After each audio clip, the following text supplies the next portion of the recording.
How's it going out there, YouTube? My name is Jesse, and I am back with another comic book video. Now, I know that I've been away for a little while, and it's this whole pandemic thing that we're in right now. Now, no, I haven't caught the virus or anything like that, thank goodness.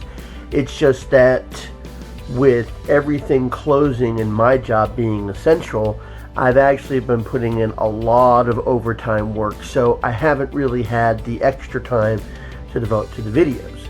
But I've actually made some time now, and I thought that I would go over one of the requests that I got while I was doing the Golden Age superheroes from the other countries, and this one comes from Canada, Nelvana of the North.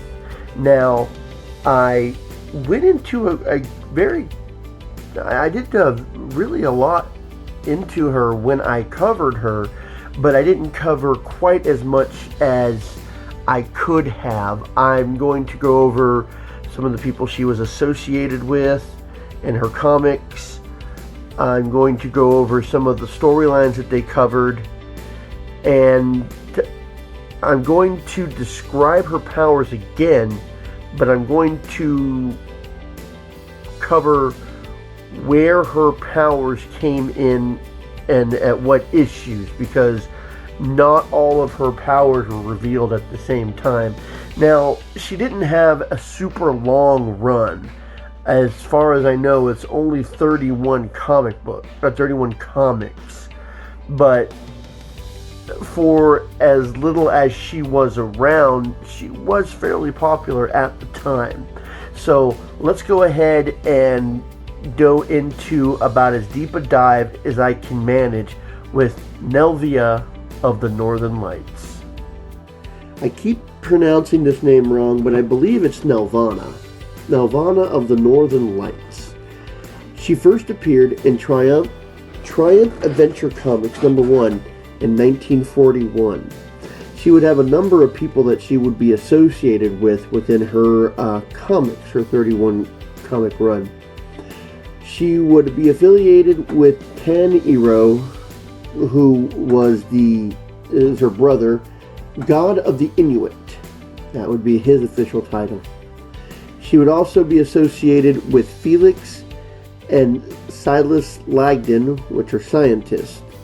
Corporal John Keane of the RCMP, and Sergeant Michael O'Donnelly, which was part of the Northern Police. She would also be affiliated with King Rano and Prince Targon. Her father is Koliak, and he is King of the Northern Lights. And as I said, her brother, which is God of the Inuit. Her mother would actually never be named. She is known as a demigoddess, and demigoddesses or demigods are half god, half human. Nelvana started with some of her powers, but the powers that she had at the end of the series were not the same ones that she had at the beginning of the series. She and the issues that would come up, her powers would change, or she would get more. She had the ability to fly, and she could also travel at the speed of light on the rays of the aurora. So wherever the aurora borealis could reach, she could travel there at the speed of light. She could also call upon the power of the Northern Lights, which was a powerful ray that was the power of her father, and that power could melt metal and disrupt radio communications. We would find out in Triumph Comics #2 that she could make herself invisible. In Triumph Comics #12, we found out that she was apparently immortal, and in issue #13, we found that she could alter her physical form. She could, in issue 13, she became dry ice. Now, I'm not sure when this showed up, but she also had a magic cloak which could transform her brother from light to human form. Now, her brother did not. I don't think her brother was a demigod like she was a demigoddess. He was the god of the Inuit, and he had an interesting, weakness. He could not be seen by whites, people of white color. I don't know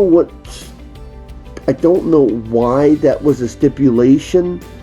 I think it had to do with something along the same lines of the curse that his father had suffered, which I will get into.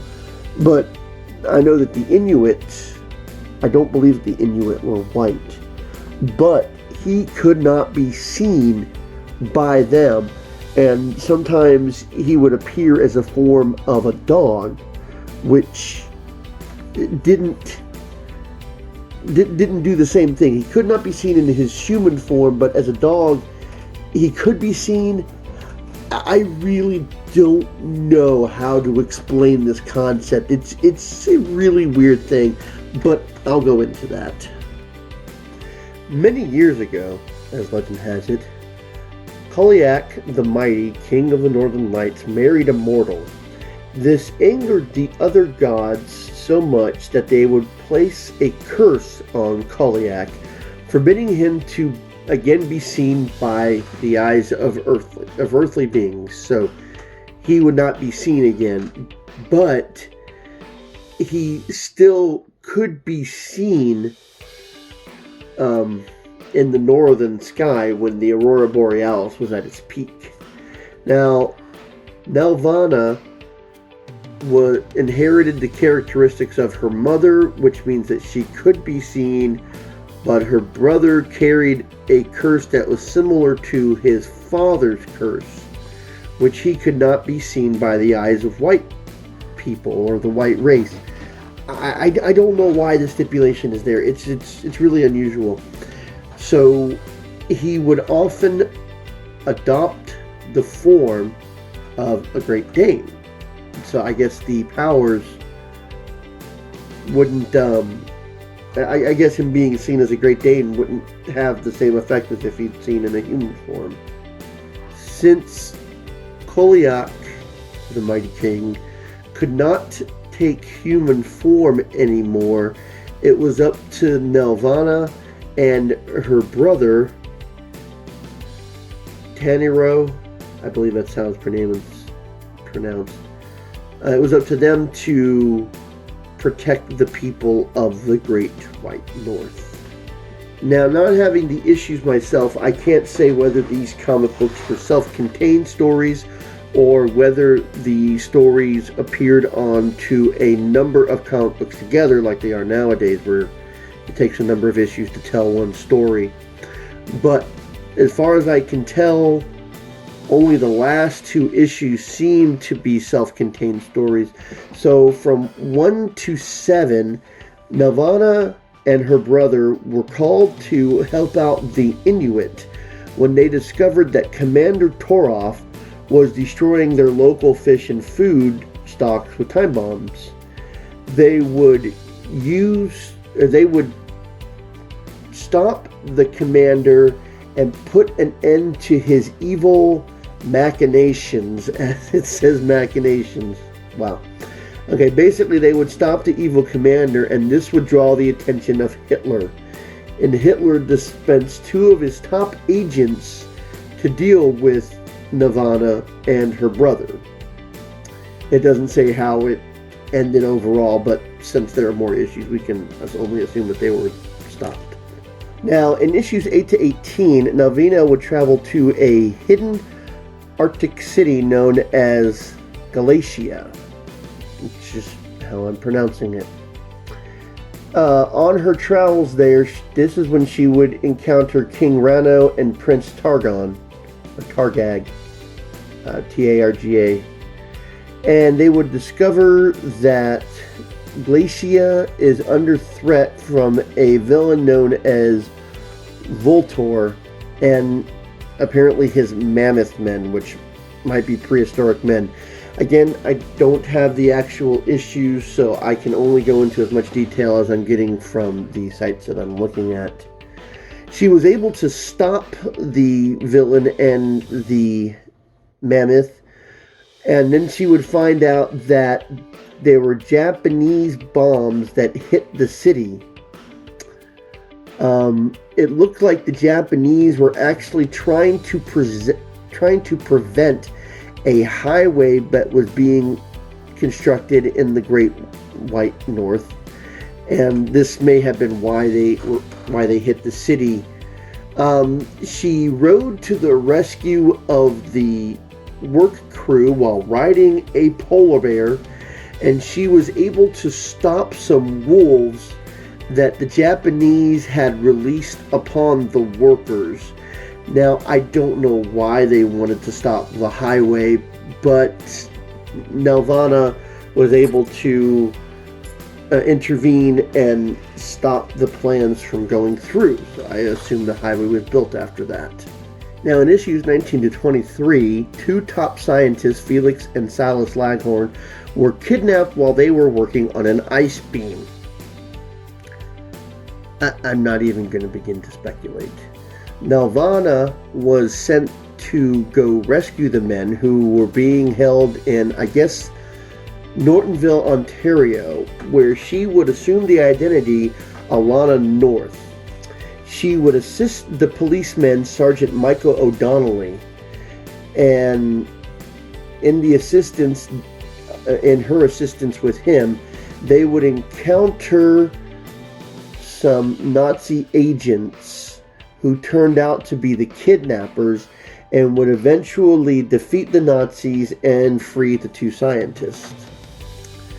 In Triumph Comics issues number 24 to 29, Corporal Canine of the RCMP would encounter aliens from Aritica. They claimed that the broadcasts that were coming from Earth was driving the people of the planet insane. And the officer would ask Nelvana for help. They would travel to the planet and they would run across the evil queen of Sarkatica. I'm not even going to pronounce, I cannot pronounce this. Statica, and her minions. They would prove to be no match for the demigoddess, and she would defeat them. She would also battle flame men before she would discover the Arithicans' plan to invade Earth. The aliens were being led by her old foe, Voltor, who was intended to take over Galatia, which was mentioned in 8 to 18 again. He wanted to conquer the city. Thanks to Corporal Kaninen's assistance, Nivea wins, but Voltor would escape. And I think that is the last time that he is mentioned in the comics. I'm going to go ahead and mention the last two issues, Triumph Comics number 30 and 31, which seem to be self-contained issues. In number 30, Nelvana battled Knuckles. He was a criminal who was able to come up with an indestructible plastic. He planned to coat himself with it and become a kingpin, basically.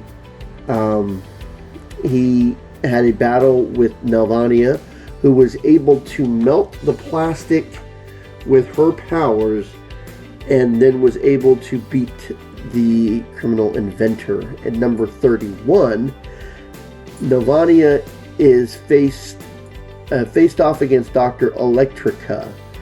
He is a criminal armed with an atomic ray and was going to frame her for murder of a reporter named Jim Blair. She manages to prevent the murder of the journalist, and I am assuming that she beat Dr. Electra. I mean, I would love to own these comic books, but from 1941 to 1974, I can't imagine how hard they would be to locate or how much they would even cost. So, Like I said, I can only go over the descriptions of what I have. Let's see. When she was the third Canadian superhero and the first national hero. She came out a couple of months before Wonder Woman. The costume that she wore consisted of a firm-trimmed mini dress and knee-high boots and matching gloves, plus a cape and headband. Of course, women back then, as much as today, had to be sexualized as much as possible. Now, it looks like there was a Kickstarter campaign to reprint the comic books from Triumph Comics in 2014 through IDW Comics. Now, if I could ever get a hold of them, then I can do a lot better of a cover of her than I am able to do now. But this is what I've been able to find of Nelvana of the North.